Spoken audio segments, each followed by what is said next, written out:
And for those of you who've been around a long time, you remember going to celebrations where at the end of every celebration, Father would sing this song, or he'd come out on stage and he'd start singing it to Mother. And the English translation is a little bit different. It says, I want to live by the river with my family. But the Korean translation is actually, my mother, my sister. Okay? I want to live by the river, and I want to, enjoy that. This is my dream, to live by the river and play with my mother and my sister. Okay, so it's a little bit different. So that's why Father, this was such a special song. When he sang it to Mother, and you remember when he sang it, he would get Mother to come up on stage, and Mother would start singing as well. And Mother would sing in this beautiful voice, and then Father would always be teasing her and trying to get her to go off the rhythm or off the tune or whatever, So we have some beautiful videos of that. Let's try this. So we're going to start out slow.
One of the themes that is important to intergenerational programming is the idea that stories are important.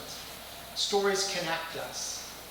And as one of the founding concepts behind intergenerational programming is that we need to tell our stories to each other. We also need to listen to stories. And those who've gone before us those who are older than us, often have some very profound stories and parables. So we want to remind people that we all are in a story. We're all taking part in a story. Our lives are precious stories. And I've been reading Jack Corley and Renee Corley's memoirs, and there are others who've written these, and they're beautiful. And I was so touched. I'm so touched by Jack and Renee's memoirs.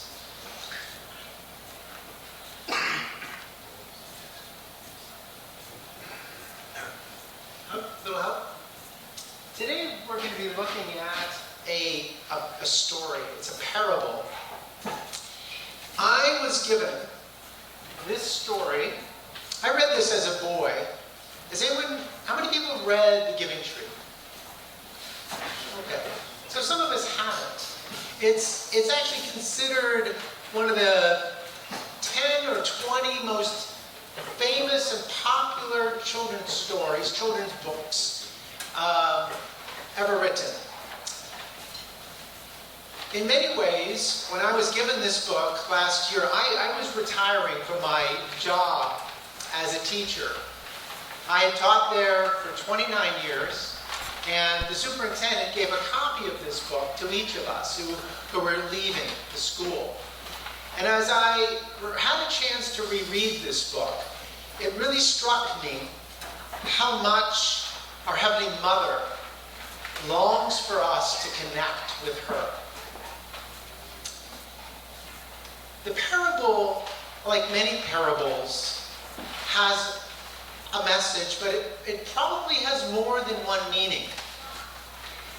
When Jesus used parables to teach the people of his day, they are among the most famous stories in Western civilization, actually. Some of those, the parable of the prodigal son, which was a feature of an intergenerational service about a year ago. When Jesus taught, it is almost certain, I feel very confident in saying this, even though it doesn't expressly say this in the Bible, and I'm not the only one to say this, but I'm quite sure that Jesus asked his disciples to act out some of those parables. Do you think that's likely? I think it's very possible, especially in an age in which people needed to see, because Jesus understood that in communication you had to engage your audiences. And there's no doubt that there were children often in Jesus' audiences. And Jesus reminds us that, we should not forget the little children. And that's a reason we do these intergenerational programs. So I want you to pay attention. I want you to listen, because we are also going to have an opportunity to talk about this parable. Consider this a kind of hundoke. Consider this stretching the meaning of hundoke so that we can do what is sometimes called in the theater a talk back. So there's a congregational talk back about this parable that we'll have afterwards. So after the skit is over, we're going to do that. The actors will sit on the edge of the stage, and we'd love to hear from you what this brought up for you, perhaps. So without any further ado, I'd like to, our actors are in their places, I'd like to invite up our narrator, Jen Perkins, to narrate.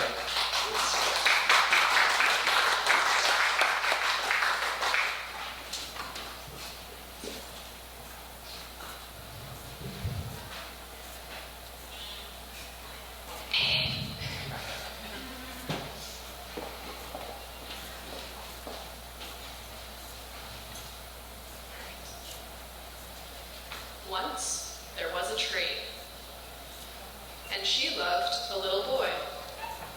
And every day the boy would come, and he would gather her leaves and make them into a crown, and play king of the forest. He would climb up her trunk and swing from her branches and eat apples.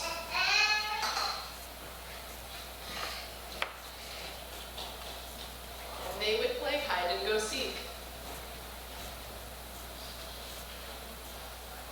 And when he was tired, he would sleep in her shade.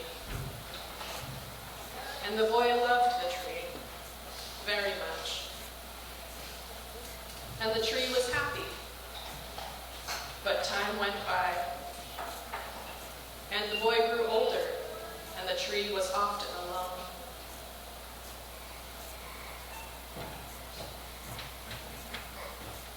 Come, boy. Come, swing on my branches and climb up my trunk and eat my apples. I do not want to climb and play. I want to buy things and have fun. I want money. Can you give me money? I do not have money, but you can pick my apples and sell them in the city. Then you will have money, and then you will be happy. And so the boy climbed up the tree and gathered her apples and carried them away. And the tree was happy.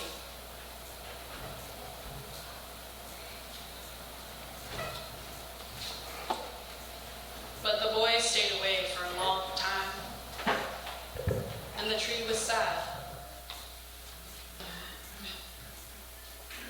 And then one day the boy came back, and the tree shook with joy. Come, boy. Come swing on my branches and climb up my trunk. I am too busy to climb trees. I want a house to keep me warm. I want a wife and I want children, and I need a house for that. Can you give me a house? I do not have a house. I have a house of my own. But you can cut down my branches and then you can make a house. And then you can be happy. And so the boy cut off her branches and carried them away to build his house. And the tree was happy. But the boy stayed away for a long time. And when he came back, the tree was so happy.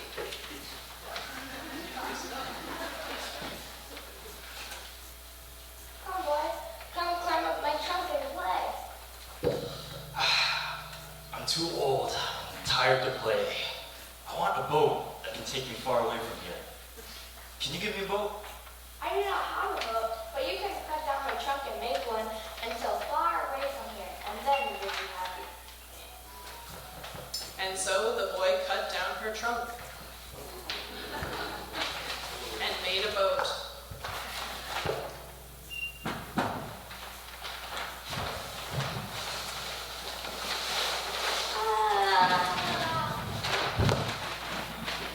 And sailed away. And the tree was happy, but not really. And after a long time, the boy came back again.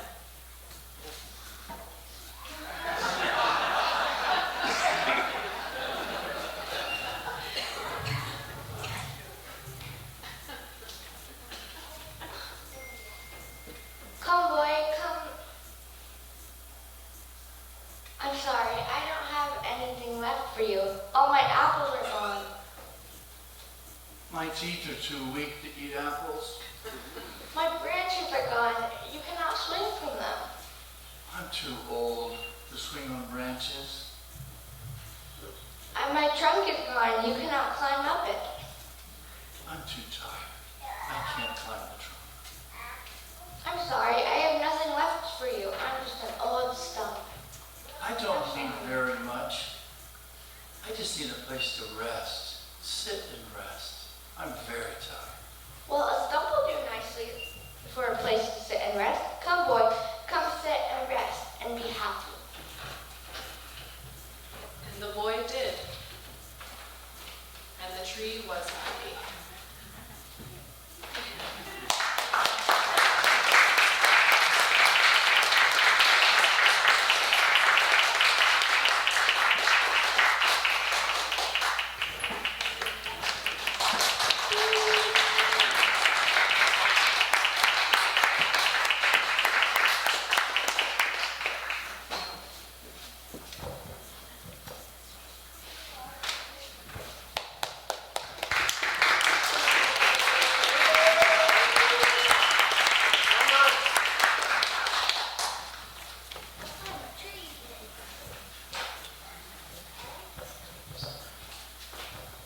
All right.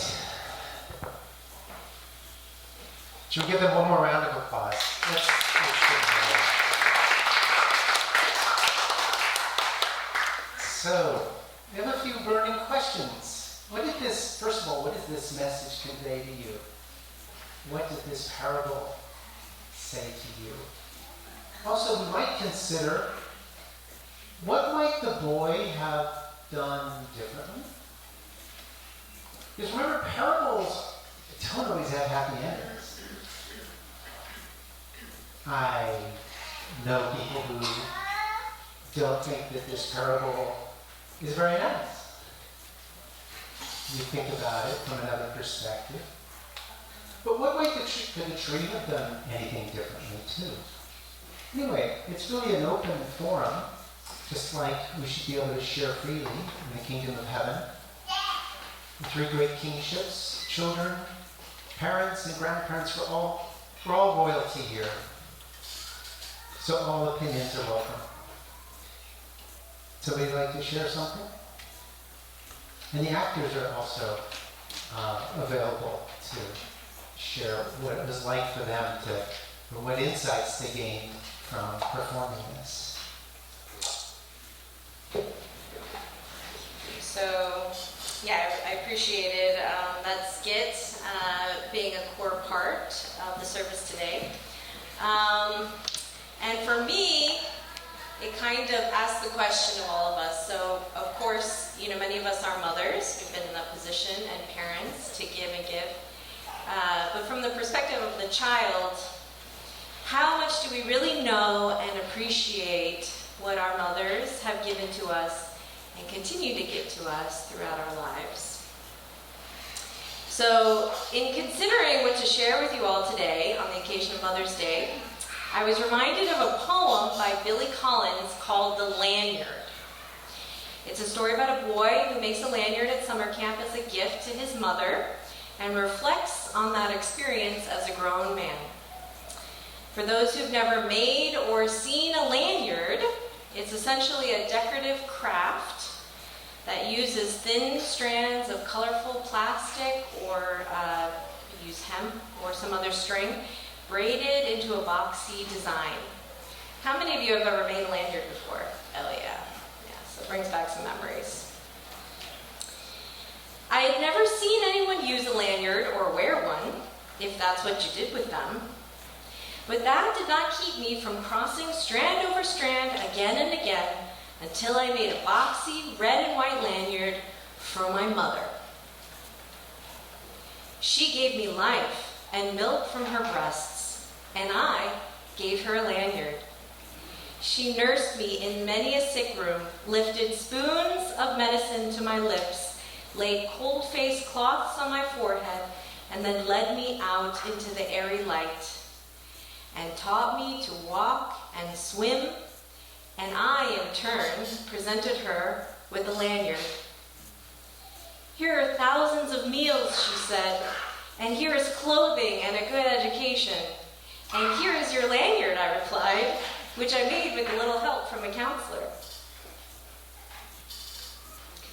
Here is a breathing body and a beating heart, strong legs, bones, and teeth, and two clear eyes to read the world, she whispered. And here, I said, is the lanyard I made at camp. And here, I wish to say to her now, is a smaller gift, not the worn truth that you can never repay your mother, but the rueful admission that when she took the two-tone lanyard from my hand, I was as sure as a boy could be that this useless, worthless thing I wove out of boredom would be enough to make us even. It's moving, right? It's kind of funny. The reality is that no matter what we say or do, we can never repay what we have been given, right? And yet, as a mother, is that what I'm asking of from my children? That they repay me? Absolutely not. Actually, for me, as I was reflecting, I was thinking about my youngest son, I'll yield. Something funny he said to me the other day. I said, I'm getting ready to go to my meeting. And he said, well, I just had my meeting in the bathroom with the 3 mirrors. He said, if you turn it a certain way, you can have a meeting. And it brought a smile to my face later as I was thinking about that.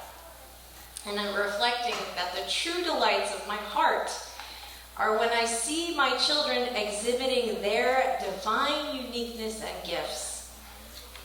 Their humor, their passion, determination, and their intellect. All these qualities that remind me that they are indeed divinely made. Despite my own feelings of inadequacy and tested patience as a mere mortal mother. I have been given the gift and the honor of experiencing the love and at times the heartache of being a parent.